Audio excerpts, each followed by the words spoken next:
I love WCW. Admittedly, I was always a WWF and then WWE guy, but World Championship Wrestling did offer a genuine alternative. Even before the huge boom in 1996, you could watch Sting and Ric Flair lighting up the place, and even the year 2000.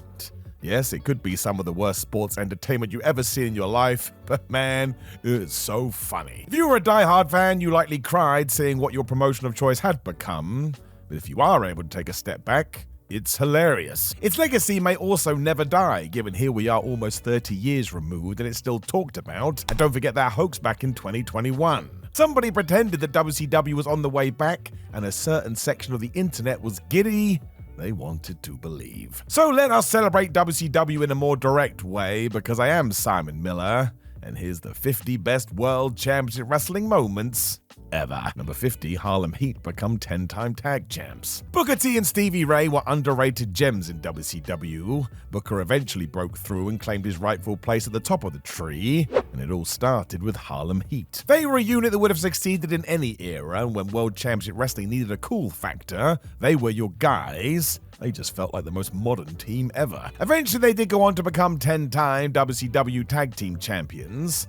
And of course, it happened in the most bizarre way possible. This was 1999 after all. We go to Halloween Havoc as Booker and Stevie took on Brian Knobbs and Hugh Morris, as well as the current champs Conan and Billy Kidman.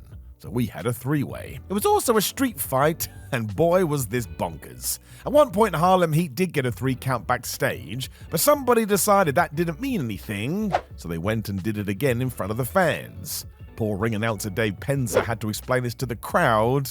I mean, it's the most WCW thing ever. If we do move past that though, and we must, this was T and Ray claiming their rightful place in history with the insane double-figure title reigns. They honestly were such a pivotal part of WCW, you can't imagine the company without them, so this was a deserved pat on the back. It's nuts they never had a WWE run, because now I think about it, they absolutely should have done. Number 49, Rick Rude plays both sides. Surprise, surprise, this was all a reaction to the Montreal Screwjob. It really did affect both companies, and it meant late 1997 felt somewhat precarious. You didn't really know what the long-term fallout was going to be. Some even said it would be the end of the WWF. Not quite. Some wrestlers were truly appalled about what happened to Bret Hart, understandably so, with Rick Rude's name being the top of that list. I'm sure he didn't realize he had this power, but as his contract wasn't the ironclad document it would be today, the ravishing one realized he was well within his rights to leave Vince McMahon and go work for Eric Bischoff instead.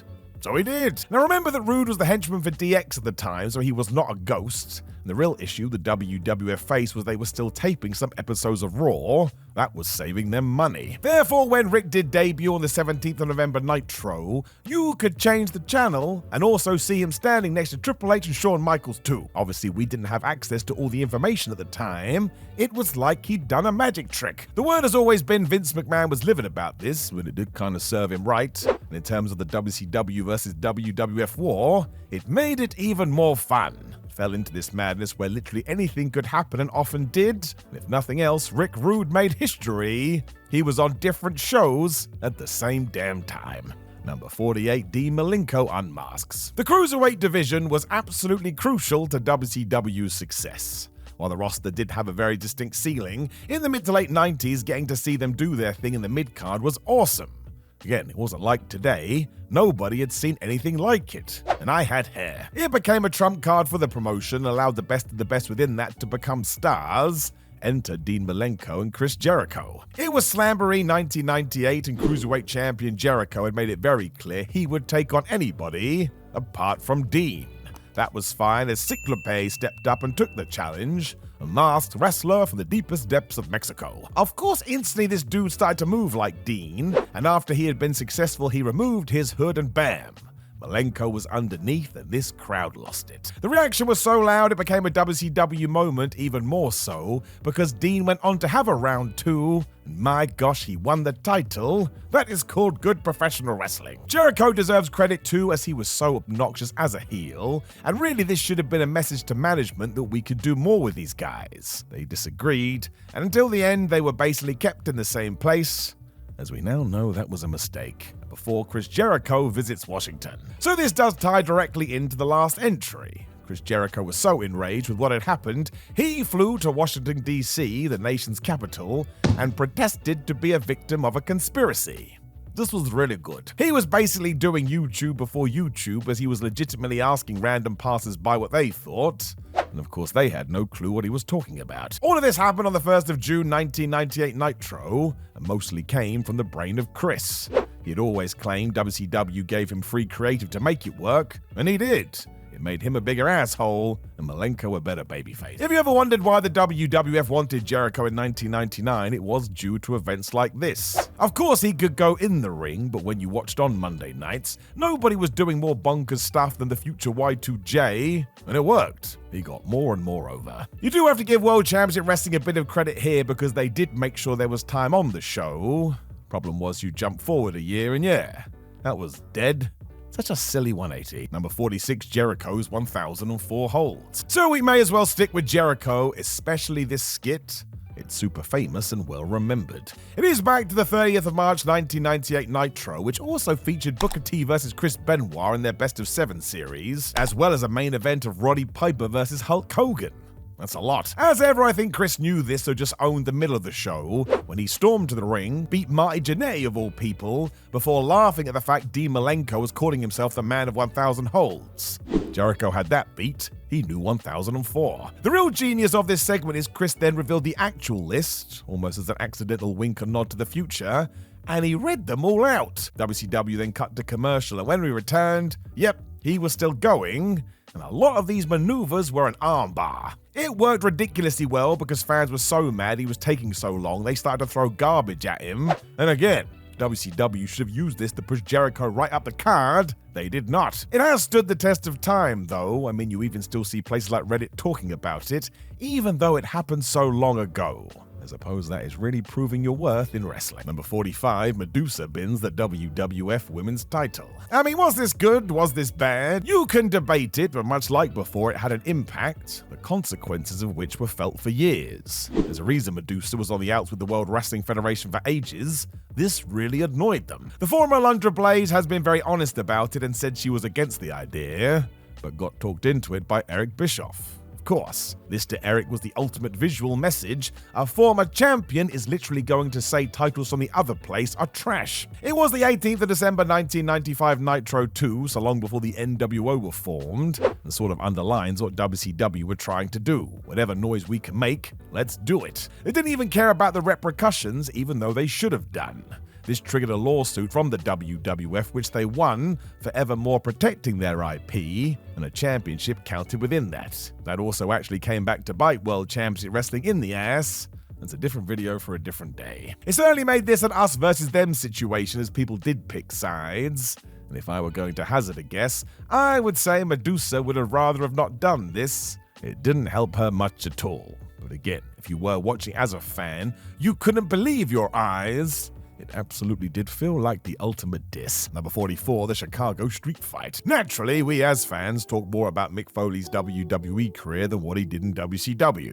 He was a top guy under Vince McMahon and main evented WrestleMania. That man lived a dream. Pretty much everything he did post-1994 as he went through ECW and the World Wrestling Federation was great, but you cannot ignore his WCW run either.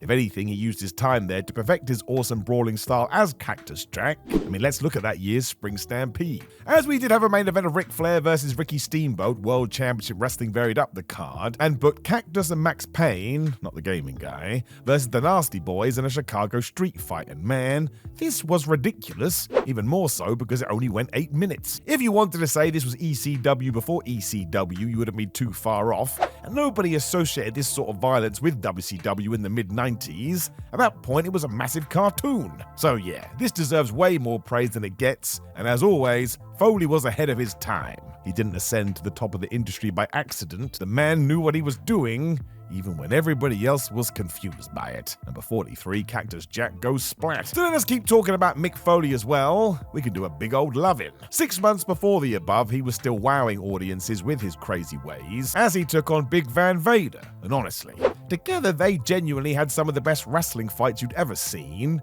including a Texas death match at Halloween Havoc 1993.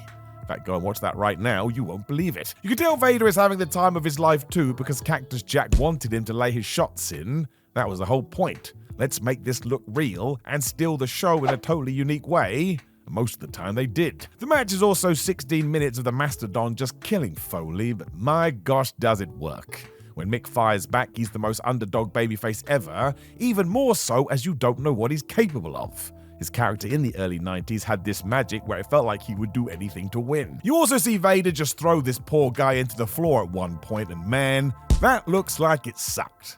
The fans lose their minds though, so again, if you want to know how we did get to where we are today, smack right here. Number 42, a flair for the old. Stone Cold Steve Austin didn't really start doing what you could call comedy in the WWF until 2001. If you want to talk about stunning Steve in WCW, however, this man was all in almost instantly. It was when he was teaming with Brian Pillman as the Hollywood Blondes when the pair decided to up the ante of the 5th of June 1993 episode of WCW Saturday Night. They were feuding with Ric Flair and Arn Anderson, so introduced us to a flair for the old. And trust me, older fans couldn't believe this riff on the whole Flair for the Gold storyline because Austin and Pillman laid into these guys like they didn't care.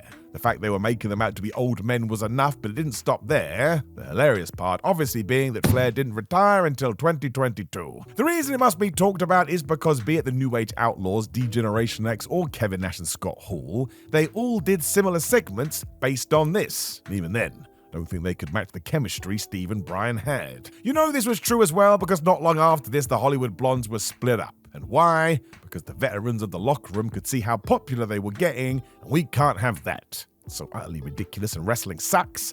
This could have gone on for years. Number 41, DDP is La Parka. So I suppose in one way this was the same as the D. Malenko angle, but that's wrestling, my friends. We recycle all the time, and hey, if it works, it works. If we were handing out prizes for impersonations, though, I would give the nod to DDP, as he marched out onto the 7th of July 1997 Nitro and pretended to be La Parka.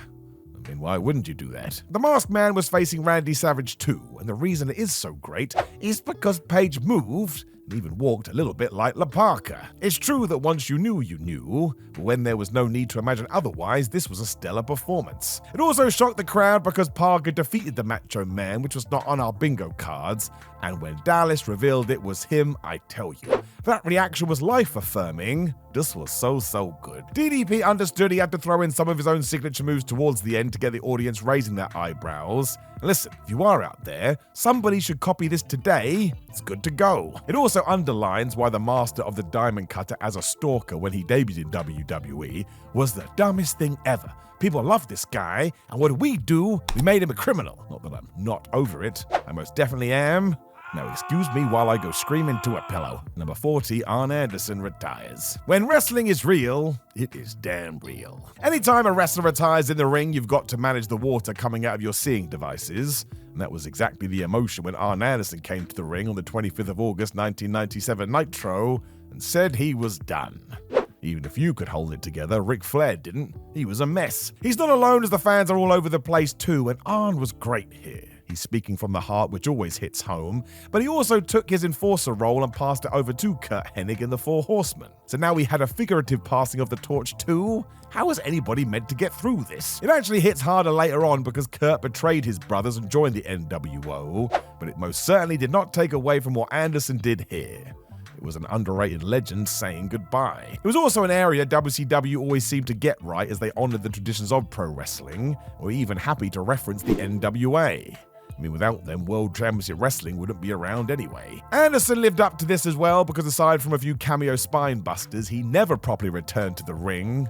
And I tell you, that is Hall of Fame behavior right there. If you say something, you stick to it, and you don't just waddle back in whenever you feel like it. Number 39, the Tag Team Wrestling. We have spoken about Harlem Heat, who are a staple of the WCW Tag Team division, but you could argue they weren't part of the best tag team match in the promotion's history. That honor, according to most, went to the Steiner brothers versus Lex Luger and Sting at Super Brawl 1991. I think a large part of this was that all four were baby faces, so what the flub are we gonna do?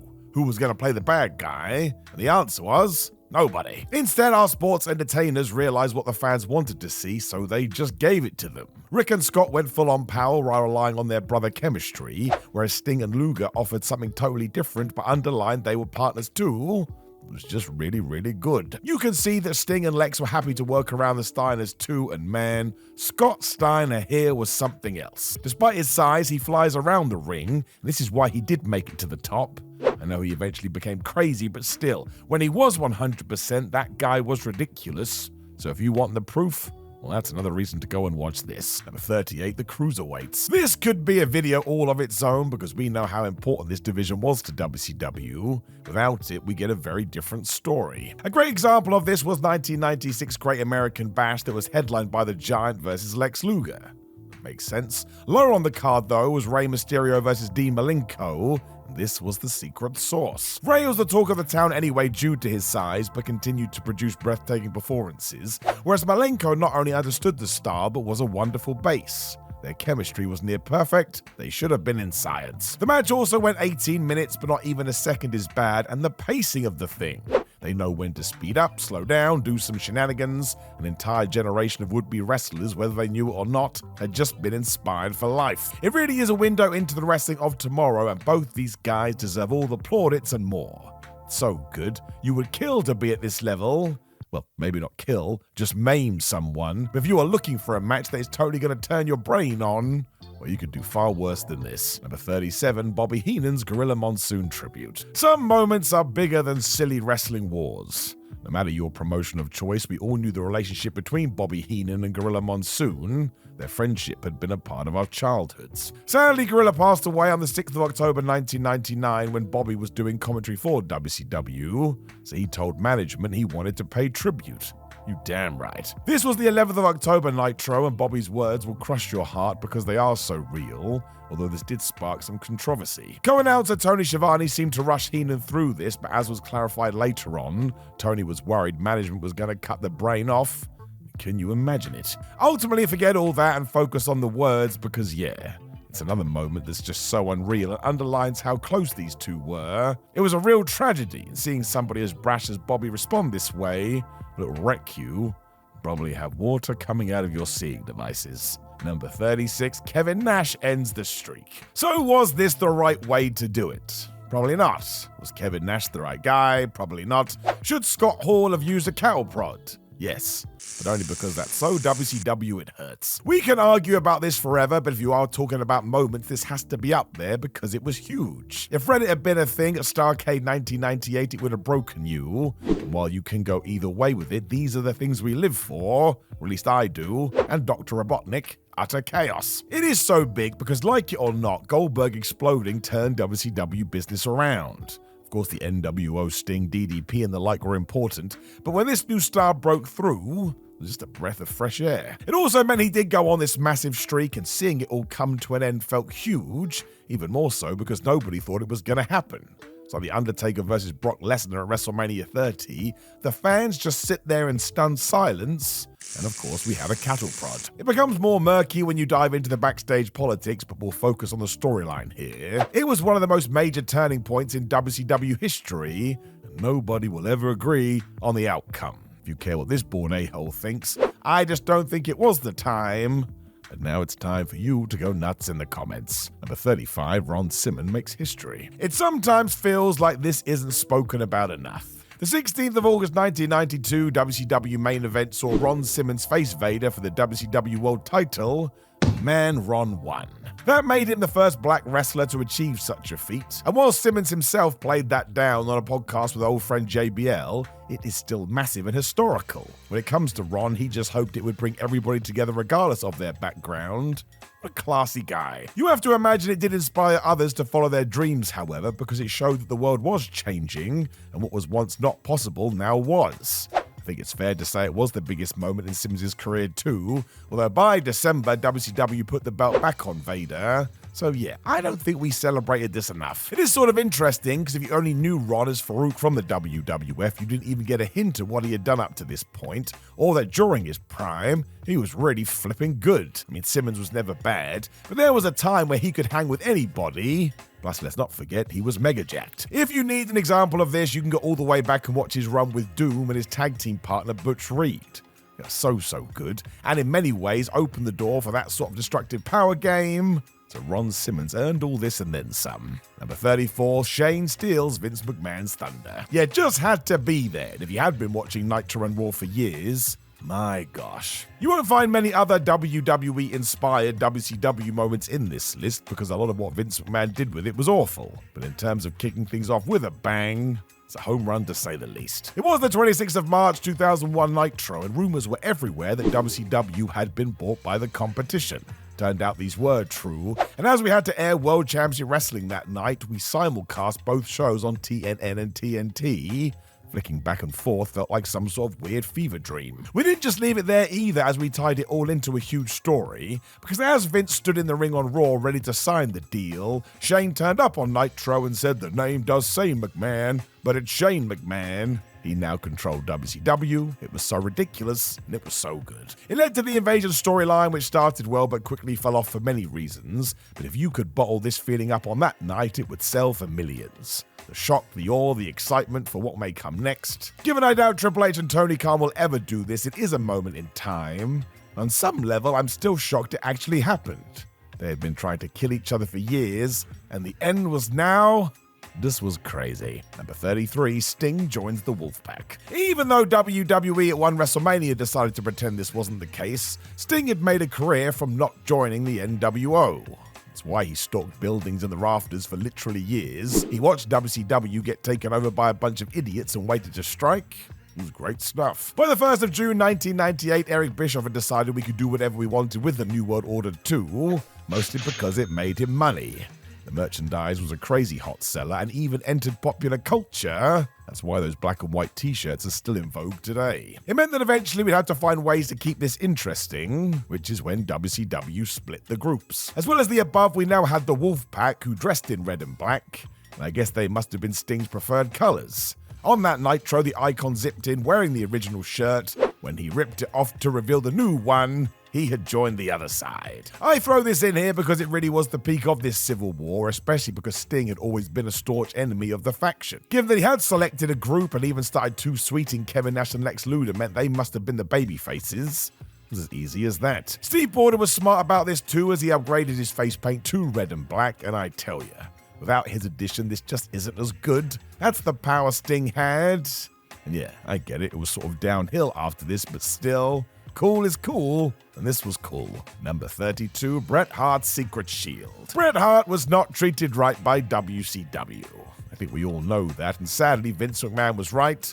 He always said they would never know what to do with the guy. That was accurate. He should have been brought in as the hottest thing going because the Montreal Screwjob was everywhere, but instead he was used as a referee.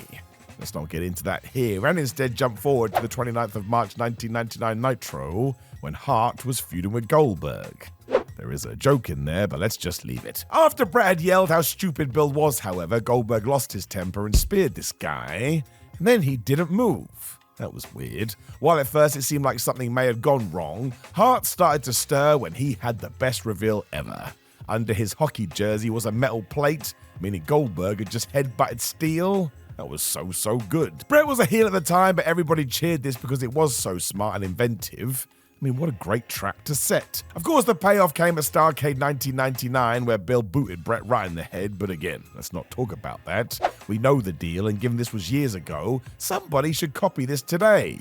We all know where it comes from, but who cares? Good is good, and this was great. Number 31, Ricky Steamboat does it. 1989's Chi-Town Rumble was technically an NWA show, but the company was also desperate to do something new. The belt still had the National Wrestling Alliance names, but WCW was hanging around as well, which all led to Ric Flair and Ricky Steamboat in the main event. As ever, these two didn't disappoint, and that's mostly because the 23-minute match was super smart. We ran the greatest hits, and Flair's willingness to sell is just such a plus. He makes the Dragon look like a warrior. Steamboat reciprocated because he was actually terrified of the Figure 4, but it was the finish that cements it in this list. Ricky finally defeated the Nature Boy to become the champion, and the reaction in the building was all time. The use of the most devastating move in all of sports entertainment surprise roll-up out of the submission was also perfect for the time, and this happened in Chicago, and you know the deal with that. It also underlined that Steamboat leaving the WWF the year prior was the right move, and it's just nice. And I like nice, And if the wrestling powers that be are listening, can we please have some more nice? Number 30, Terry Funk is insulted. Wrestle War 1989. I guess Terry Funk was bored. He decided to join Jim Ross for commentary. The pair watched Flair and Steamboat have another classic and applauded it afterwards, and after Rick had won the title back, he praised Ricky like no other. This was the guy, no question about it. Of course, Funk heard all of this and took it as a personal slight and challenged Flair instantly. Turned out Rick wasn't interested. As far as he was concerned, Terry had been doing Hollywood stuff and wasn't even in the current top 10 list. Funk tried to fight his case when it wasn't working when, Terry got mad. He took this as an affront. You absolutely need to watch this to see Funk flip from basically begging for a title shot to losing his mind, because he genuinely seems annoyed about it. He's Terry Funk. You don't say no to me. It's just a reminder how good they both were, and WCW planned this feud perfectly. It was the best antithesis after the Steamboat program, because I tell you, my friends, things were about to get way more unhinged. Number 29, Sting and Ric Flair say goodbye. Technically, Sting versus Ric Flair had one last go-around in TNA in 2011. If you want their proper send-off, though, is the 26th of March 2001 episode of Nitro, which was also the last show after WWE bought the promotion. That's why this was booked, because the feud had been at the heart of the company for years and their chemistry never died. It's fair to say Flair wasn't in the best headspace, though. He was so unhappy with how he looked he wrestled in a t-shirt.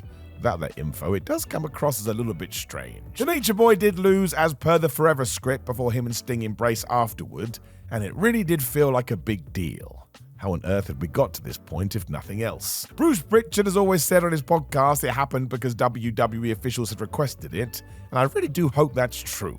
Shows there was some respect there. It was also the right move. This was WCW going out with the two icons of their era, and once again, if you want a tear in your eye, this is the place to start. Number 28, a tribute to Owen Hart. This is hard to watch these days, all things considered. I personally can't do it, but I can still understand the impact it had at the time. It was the 4th of October 1999 Nitro, however, and in a very chilling turn of events, WCW was airing from the Kemper Arena in Kansas. This is where Owen Hart had tragically fallen to his death. Seeing Bret Hart in this building just 5 months later felt horribly sad, but thankfully WCW management decided to turn this into a tribute of sorts. Hart was allowed to do whatever the hell he wanted. Bret chose fellow Canadian and at the time Hart alumni Chris Benoit as his opponent, and the two put on a click. It really was a reminder of what technical wrestling could be. The emotion of it isn't lost, as Bret had chosen this to show off a match Owen would have been proud of, and talk about telling the audience what actually matters in life. We too often get bogged down in the madness. The Hitman won because of course he did, but that wasn't the point here. It was all about Owen Hart, so yeah. Let's never forget his name. Number 27, Dennis Rodman. We could put many words after Dennis Rodman's name. His time in WCW was mad. I suppose it's hard to take in now because it's been so long, but the Chicago Bulls player was such a star this didn't seem real. What do you mean he's going to debut for WCW and wrestle?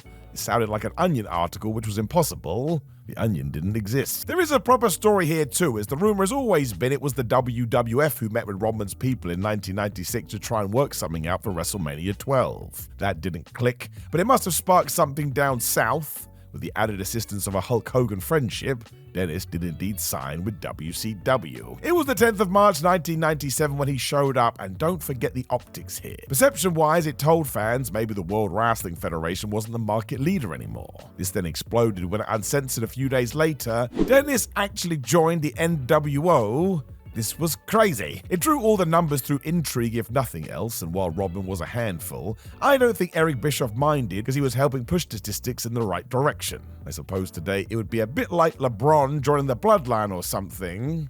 Now that I think about it, I don't think I would hate that. Number 26, Kevin Nash lawn darts Rey Mysterio. It is so funny hearing Kevin Nash talk about this moment, because Rey Mysterio wanted to make it twice as insane as it was. If you do go watch the clip of Big Daddy Cool throwing Rey into the side of a truck, you will see that there is a window just above their heads. At first, Mysterio pondered if Nash could hurl him through that instead, and Kevin rightfully told him, no, you'd probably die. Given this was the 29th of July 1996 though, seeing the NWO go crazy like this backstage was like nothing else probably why we still get so many skits like it today. It caused such a fuss, everybody copied it as soon as they could. It also told the audience that anything could happen on Nitro because people didn't think this was gonna go down. If nothing else, Ray splats on the concrete ground. You can't fake that. What the hell is happening? WCW also sold this as huge, like the New World Order were out of control, which made the year 2000 even stranger.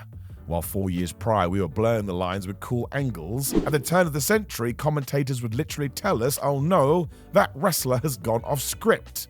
Rubbish. It still blows my mind WCW got lost in all of that confusion because they had written the template to begin with.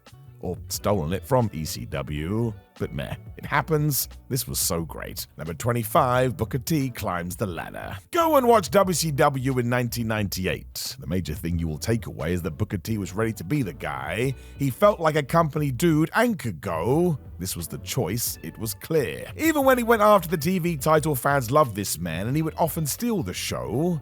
Why don't we just give him an opportunity? What is ridiculous is that it would take 2 more years for Booker to get his chance, and even then it was due to a lot of backstage politics. WCW could be really dumb. This was the 2000 Bash at the Beach with all that craziness between Jeff Jarrett, Hulk Hogan, and Vince Russo, where we got the work shoot angle. I don't want to talk about that here. It's so convoluted it would take a whole video. It did mean the WCW World title was held up to a point on the same show, with Hogan out the door. We finally decided to crown T, and it was the correct move. The reaction from the fans told you all you needed to know, and it's just a shame Booker was heading up a promotion that was losing its mind. A few months beforehand could have made all the difference. Still, if WCW had closed down without giving Booker T a world title run, man, I tell you, I would still have been mad about it today. It had to happen, and I'm glad it did. Number 24, Ray and Eddie changed the game. Halloween Havoc 1997. I'm sure you've heard about this before, but go and watch it right now. You will see Eddie Guerrero and Rey Mysterio change wrestling forever. The title versus mask bout for the Cruiserweight belt often hits best match ever territory, because these two walked out there and proved all the naysayers wrong. Not only could their unique style get over, it could make anything else on the card look stupid. Well, no, that's a bit strong, but it was all anyone was talking about afterwards, and this was a pay-per-view headlined by Hulk Hogan versus Roddy Piper in a steel cage. Some of the reversals and transitions would just blow your brain, and they don't miss at all. It's like it had been filmed beforehand, and then any errors had been edited out, but nope, they were just this good. It wouldn't look out of place today, and make sure you watch the build too. It's not like this came out of nowhere. While WCW management didn't get what they had, Eddie and Ray promo their asses off and made this important. Anytime I sit back down with it, I'm amazed that it's almost 30 years old, because it just feels like it was done yesterday. It's a genuine all-time classic and should be seen by anyone who considers themselves a fan. I don't think I could rate it highly enough. Number 23, the Four Horsemen reunite. We have talked about August 1997 already. Arn Anderson had to retire, and it was so real, stablemate Ric Flair was in floods of tears. Fast forward a few weeks and it was happening again. I don't mean Arn re-retiring, as that would have been insane, but the Nature Boy had basically been a ghost throughout the year because him and Eric Bischoff fell out. There'd also been a legal standoff due to Flair no-showing a WCW Thunder event, although Rick has always claimed he did get permission. He wanted to go and watch his son wrestle. They soon worked things out, which built to this night as Anderson walked to the ring with Steve McMichael, Chris Benoit, and Dean Malenko to form a brand new version of the Four Horsemen. Some people were confused as Arn had made it clear he wasn't able to wrestle, so who was the fourth guy? Of course, Anderson soon facepalmed emoji and told Flair to get on out here. The crowd erupted. Rick couldn't stop crying. Let's use that word again. It was great. Number 22, fire me. I am already fired. Are these the most iconic words ever said by Ric Flair? Sometimes I think yes. It is my favorite Nature Boy promo, which is saying a lot, but I was the right age to question whether Flair had gone mad. That was the point, however. Rick had decided he didn't give a flub anymore. It was likely real too, because the story in play here was based on the actual feud between Flair and Eric Bischoff. The previous night at Starrcade 1998, Eric had defeated Rick after interference from Curt Hennig. Understandably, Flair was livid, so stripped half naked in the ring, and even dropped an elbow on his pants. Yep, if you've ever seen that gif, that's where it comes from. Rick was also begging to be fired. He was so mad, and all the praise to Mean Gene Okerlund here. Talk about professional, he keeps his cool, ensures the interview keeps moving. He was the best. The fans are whipped into a frenzy after this too, and I'm not sure anybody could have done this and gotten away with it. With Flair, it sort of made him an even bigger star. 2 + 2 = potato. It doesn't make any sense. Number 21, Hulk Hogan's first pay-per-view. It's sort of hard to explain this now as you had to experience it. Even though we knew Hulk Hogan had left the WWF and joined WCW, the thought of him on pay-per-view over there was crazy. This was the guy who helped Vince McMahon make his pay-per-view business a success. A lot of us had always bought into this idea that Hogan actually did want to transition across to Hollywood when WCW drove a giant money truck up to his house. You should go Google his contract now too. Nobody was going to say no to that. There was also an in-ring reason for Hulk though, and he was drawn to this. While the WWF had never pulled the trigger, Eric Bischoff promised Hogan the opponent he wanted on a big show for years, the one and only Ric Flair. It would go down at Bash at the Beach 1994 and would prove Vince McMahon wrong, because this event was massive. It was the best pay-per-view financially the promotion had ever done to this point, and basically justified moving mountains to get Hogan instantly. They kept the norm as well, as Hogan went Hogan and Flair went Flair, but that was totally smart. Exactly what the fans wanted to see. You could argue there was a risk here too, as the WCW loyalists were very much into their NWA-style presentation. Hogan was Hogan. It's the second time I've said that. And while it wouldn't last long, for a brief moment, we did think Hulkamania was back. As it turned out, it was dead, but you know the rest. Number 20, the Macho Man arrives. In many ways, this was like the final piece of the puzzle. Well, I suppose you could say the Ultimate Warrior for that. That was also terrible. This wasn't. It was another WWF casualty, as Vince McMahon decided if you were over 40, you were done in the ring, so took the Macho Man Randy Savage and relegated him to commentary. As you can imagine, the former world champion wasn't a fan of that. WCW picked up on this and offered Savage a great deal at the end of 1994, so of course he jumped ship. He wanted to wrestle, and now he could do so on a major stage again. He debuted on the 3rd of December WCW Saturday Night, as Nitro didn't exist yet. The first thing he said is that he wanted to win the WCW World title. Well, no, the first thing he said was, "Oh yeah, dig it."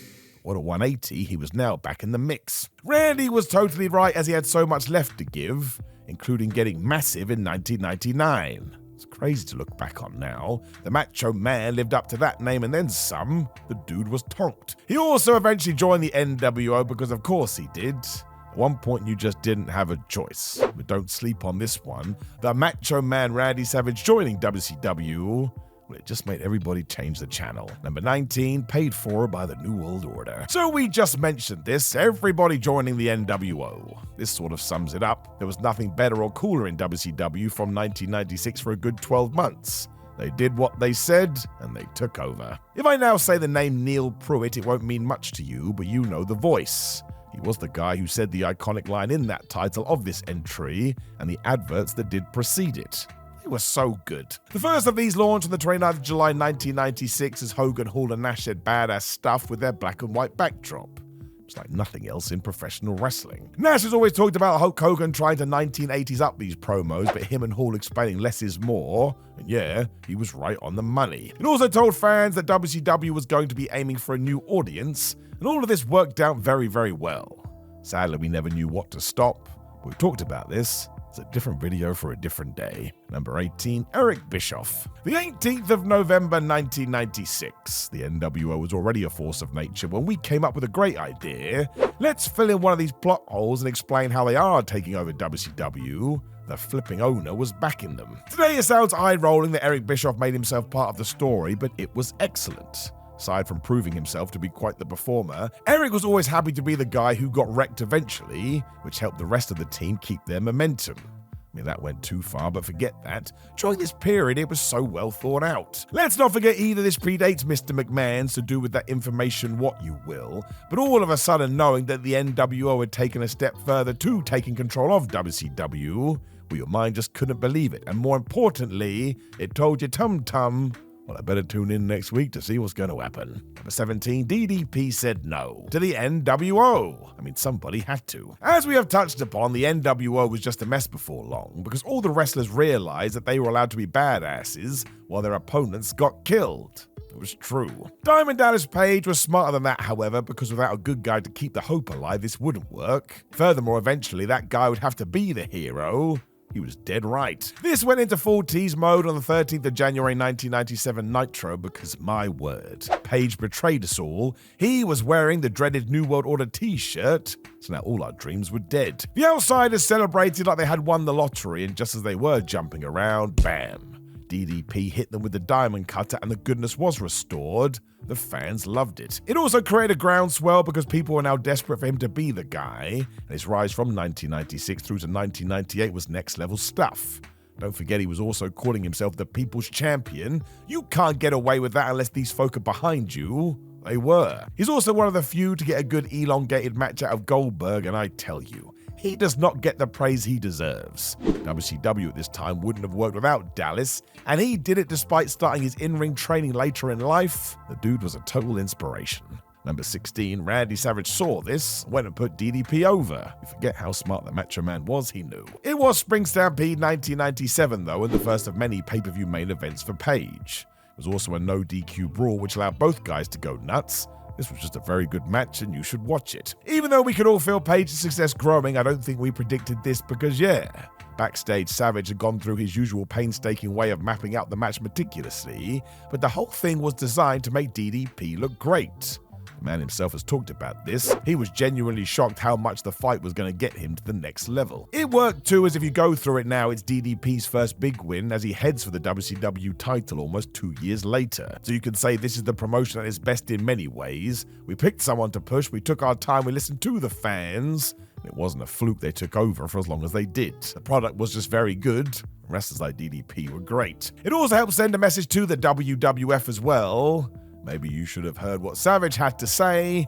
The man could still go. Number 15, Sting turns his back on WCW. The 16th of September 1996 Nitro. This is the night Sting cut the promo of his life. It was right after the NWO had been established as a stronghold in WCW, and everyone who hadn't joined fell out with each other. How could we trust these people? The kingdom was dead. Sting was on this list, and man, he was just offended. The icon had been leading the WCW charge for years, and now his friends were accusing him of being a New World Order stooge. Screw that, he was done. Was going to go away for a while. In essence, these jibes had made him question his loyalty, and that's why all of this ruled so much. We didn't see Surfer Sting again, and in fact the next time we did lay eyes on him, he was in the rafters watching over WCW looking like a killer. It was awesome. Once again, the company didn't rush, and Sting basically did that for a year as everybody questioned what the flub was happening. What is this man gonna do? I suppose you can say WCW were feeling this out too, but it doesn't matter. It became a week-to-week storyline, and all he did was literally stand there. Takes some proper skill to pull off, and it launched a character that would be popular for the next 30 years. Sting is an all-timer forever. Number 14, Lex Luger shocked the WWF. So you all should have expected this one. It's the first proper shot on the Monday Night Wars and set the tone for what was to come. It's very much like the Rick Rude situation in the sense no one had bothered to check Lex Luger's contract. Therefore, even though he was working a WWF house show on Sunday night, Lex was basically doing it as a favor. Legally, he was a free agent. Given how hard he'd been pushed, it's mad Vince McMahon or one of his associates missed this, but hey, they did.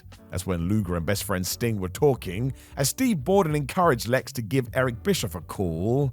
There is a deal that could be done. WCW loved this too, as the 4th of September 1995 was the due date for the first ever Nitro, and what better way to show the fans they meant business than by having one of the competition's biggest stars just walk out onto the show. No big advert, no noise. He was just gonna turn up and let the fans figure it out. It's exactly what happened in the Mall of America, and yep, it worked. Everybody felt like Luger had just risked contract tampering for a prop, but no. This was all above board. It was perfect timing. Lex also got to confront Hulk, so that's a pretty good spot to be in, while also dropping the line that he was there to be in the place where the top wrestlers in the world were. That was most definitely another shot. You cannot overstate this though. Luger doing this opened so many eyes, and as we learned down the line, wound the WWF up something fierce. How dare they? Well, it was just the start. Number 13, Luger beats Hollywood. And it all led to this. It wasn't just an arrival because Lex Luger had name value. There was a plan. It wasn't for a couple of years, but on the 4th of August 1997 Nitro, we finally went with Lex as he defeated Hollywood Hogan to become the new WCW champion. Hindsight has meant some people pretend Lex wasn't very good or wasn't over, but that's actually a lie. He knew his strengths and played into them, and yeah, when he was presented in this way, the crowd loved him. Go and listen to the reaction when he wins here. People lost their minds. The announcers also celebrated because, of course, this was also a win for WCW and the locker room emptied. You couldn't have asked for more. It felt like a moment. Sadly, this was more of a dress rehearsal for Sting's win 7 months afterwards, because a few days later, Hogan won the belt back at the Road Wild pay-per-view. We didn't know that on the current evening, however. It was all just about getting caught up in the madness. Both then and now, you can see certain corners of the world give Eric Bischoff flack for giving this away on free TV, but screw that. I was a child with no money, and this made me want to tune in, even though I was a WWF guy at heart. That was the goal in 1997. This achieved it and then some. Number 12, DDP climbs the mountain. We have hinted at this, but of course it gets its own entry. Talk about satisfying wrestling. It really did come down to patience, because be it Sting in the rafters, Goldberg developing his streak over time, or waiting until DDP was mega over before going with him, it always worked. Just made fans want to see it more. WCW could have just thrown Page into the main event after that Randy Savage victory, but no. There were more hurdles for him to overcome, including the NWO running wild. The fact Dallas always stuck to his moral code made him a hero. It also led to this when DDP was facing Hogan, Sting, and Ric Flair in the four-ways. The odds were against him. The fact the Macho Man was a special guest referee too, meaning he was going to be the guy to lift Page's hand. I mean, the whole thing was a home run. You also do get the whole inspirational thing from manager to guy stepping in the ring in his mid-30s, so once more. DDP called himself the People's Champion first. That was not a fluke. Number 11, Sting repels in for the first time. So we have talked about Sting a lot, and that's because we have to. He was the presence of WCW, made the whole thing tick. Even then, though, as mentioned, he was just sitting in the stands a lot.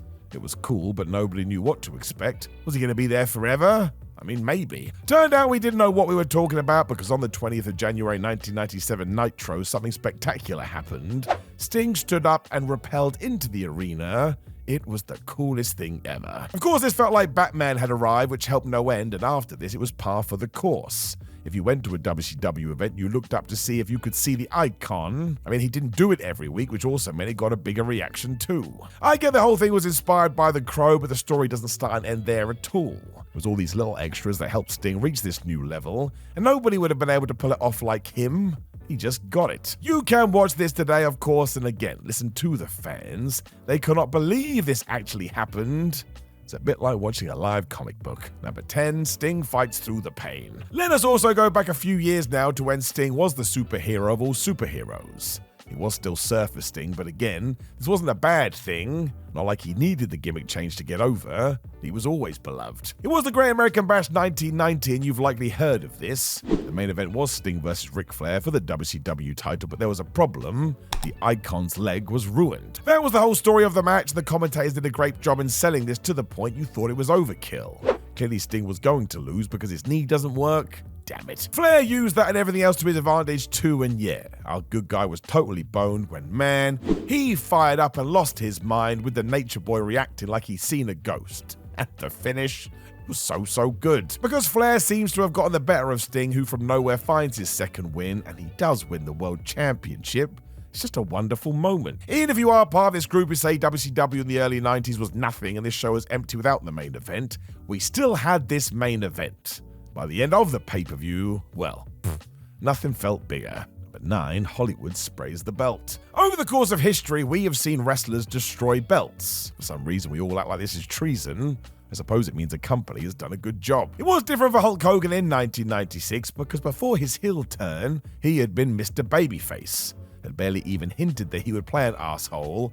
Apart from that 1992 Royal Rumble, the way he eliminates Sid Justice, so unfair. Anyway, going back to the Hold Wild pay-per-view, Hulk had decided he was going to spray paint the WCW title with back paint. Fans were horrified. Eric Bischoff has always said this was off the cuff. That makes no sense. Why was there paint at ringside? It would, however, underline the NWO's dominance, and it's even something the WWE still monetizes today. You can find New World Order merch with this motif. So I really did light a fire under things, or we just painted a picture. I don't know what that meant. Number 8, Scott Hall's debut, because it was just perfect. It's another one that's hard to explain today because we know too much, which was also true in 1996. Nobody had tried this in years though, so it hit hard. It was the 27th of May Nitro when Steve Dole and the Mauler were having a match, when Scott Hall walked through the crowd, hopped over the barricade and got in the ring. What the flub? Of course, we all recognize him as Razor Ramon, and Hall hinted at this hard. You know who I am, but you don't know why I'm here. He then basically told us that he had been sent here by the WWF to take over. It was flipping awesome. The announcers also acted totally confused, which helped make you suspend your disbelief, and Scott was leaning into his old gimmick to such a degree, WCW got sued. The WWF said they were stealing their IP. It had to be done this way though because it was the secret sauce and you would never be able to do it today. There's just too much noise, but it does mean when you go back and watch this, it hits twice as hard. There was many reasons the NWO succeeded, and this was a huge one. Without Hall understanding the assignment, who knows where we end up? Number 7, The Outsiders. And then he was joined by Kevin Nash. This really was perfect. It was just that 1-2 punch, because as soon as we got all nerdy going, well, of course this was a work, Diesel turned up and got us confused again. Patience, that's the word. This was the 10th of June 1996, so there had been a couple of weeks. And what did WCW officials refer to them as? The Outsiders. Yep, that'll send a message. We didn't drop their names in for a while either, so fans would say Razor and Diesel are on Nitro. Before long, ratings had increased. It wasn't an accident. We were all desperate to see where this was going. And yes, Kevin did make an English faux pas, but nobody cared about that. This was 2 of the biggest stars from the competition who had been propelled into the main story on Nitro. I honestly don't think that you could have improved on this. It achieved every goal, and then they started talking about a third man. You want a reason to tune in next week? WCW just had your back. Number 6, Bischoff gets powerbombed. You gotta give some credit to Eric Bischoff. While the idea was to do random stuff constantly to keep people guessing, some of these choices did make it feel like pro wrestling. Then the Great American Bash, he got thrown through a table. This was from a Kevin Nash powerbomb too, so you had 2 schools of thought. Of course this was sports entertainment, but at the same time, WCW is now killing babyface announcers? What is going on? Again, you need to be back in the mid-90s for the impact. Nobody was really doing this at the time. Big Sexy was also so happy with his dirty work, he basically went screw that guy. It was moments like this that made WCW feel like essential viewing.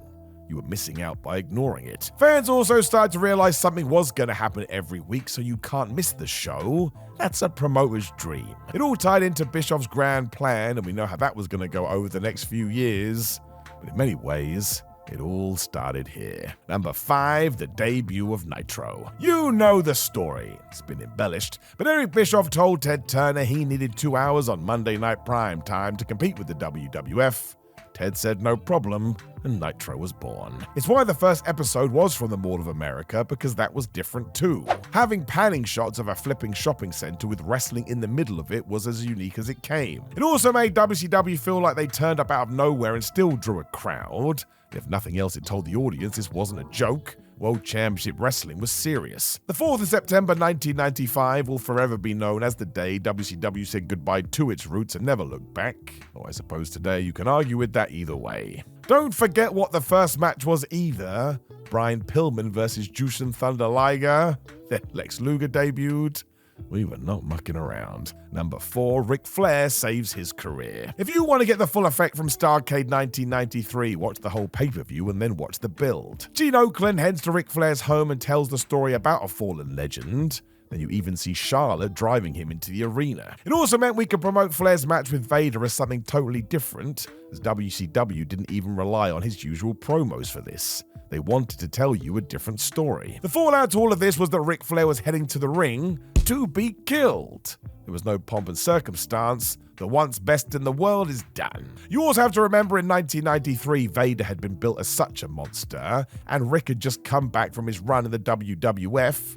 So now it felt like he was being pushed to the side. Of course, that wasn't the plan, and when we got to the match, it was a pure masterclass. The Nature Boy essentially sold this as the saving of his career, and he was such an over babyface. That may sound weird to some modern fans, but he perfected this role in the 80s, and again, look at the opponent, a proper killer. Just the idea we were seeing into Flair's personal life was enough to send this over the edge, though. And you know what you say, you can't beat legitimate emotion. Bingo. Number 3, Sting wins at Starrcade. So if you've seen the opposite version of this list, you know it got into the worst entries too. Everybody involved just made the wrong choices. It was Starrcade 1997 though, and we had the biggest main event ever. Sting, who had been hanging out in the rafters, had finally challenged Hollywood Hogan for the WCW title, and fans were desperate to see the change. Not only had the New World Order taken over the show at this point, but the Icon was the most popular guy full stop. All we wanted was to see him be victorious, but even if this had gone 4 minutes, perfect. Of course, somebody decided that didn't work for him, brother. We got one of the most convoluted title changes in history. I mean, there was a fast count that wasn't a fast count, a debuting Bret Hart getting involved before finally we restarted the match. Sting applied the Scorpion Deathlock, and he won. Overall, it just wasn't the way to do it. But with that said, we still got Sting as the world champion, and as ever, go and watch the reaction. The crowd still loved it, and when the babyface locker room emptied to celebrate, well, it was just lovely. Let's forget about the nonsense beforehand. It was also sold at the start of the new era, and it really should have been. The NWO was ready to be tweaked after this, when WCW got cold feet and hit the repeat button over and over. We don't want to focus on that though, and instead I'll mention that Sting even cut a brief promo in Spanish here. The dude was just ready to appeal to everyone. Imagine what would have happened had we booked this right. I mean, even with what we got, it is still a wonderful moment. Number 2, Goldberg wins the title. How dare WCW do this on free TV?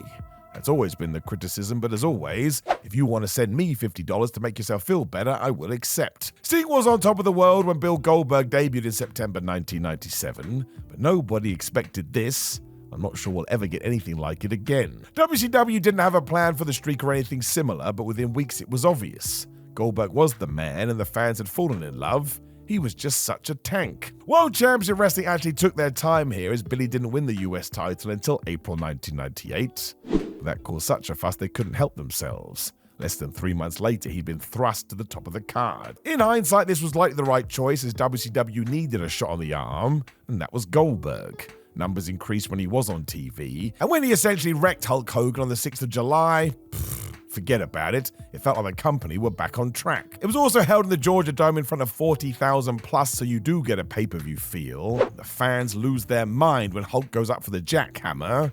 It remains quite the sight. Wrestling was very week to week at this stage, and nothing topped this. Also, if sports entertainment is meant to feel organic and fan-led, boom. That's what this was, and it will forever be in the top 3. Number 1, Hulk Hogan is the third man. So we talked about this earlier, and yes, it actually did change World Championship Wrestling forever. I mean, even when Hogan walks out at Bash at the Beach 1996, people still don't believe he is going to join Kevin Nash and Scott Hall. So when he dropped the leg on the Macho Man Randy Savage, it was almost like sports entertainment was dead and there was no going back. It was brilliant. Of course, you can read all about how Hulk wasn't 100% sure whether he would do this, because if he did get it wrong, it would ruin his career. But actually, the opposite happened. It allowed him to take over the business for the second time. It just proved Eric Bischoff was right all along, because to get the fans to believe all this, we had to have Hulk Hogan, Kevin Nash, and Scott Hall together. We all knew their most famous run had been in the WWF. It pissed the crowd off so much they threw garbage into the ring, and even the promo that Hogan cut afterwards. If you had grown up with Hulkamania, you could not believe this. Why is he now being so mean? I'm gonna cry. So it really is the defining moment of WCW and allowed them to become the #1 promotion in the world. Which also begs the question, how did they screw this up so badly in 5 years? But once more, that's a different video for a different day. And ultimately, when all is said and done, I still love WCW. Now, of course, there will be other moments we can talk about in the comments below, so please do get in there before you like the video, share the video, and subscribe. You can also click the video on the screen, which is 50 worst moments of WCW, which is way funnier than this one, but otherwise, my friends, I am Simon Miller. Thank you for joining me today, and I will talk to you again very soon.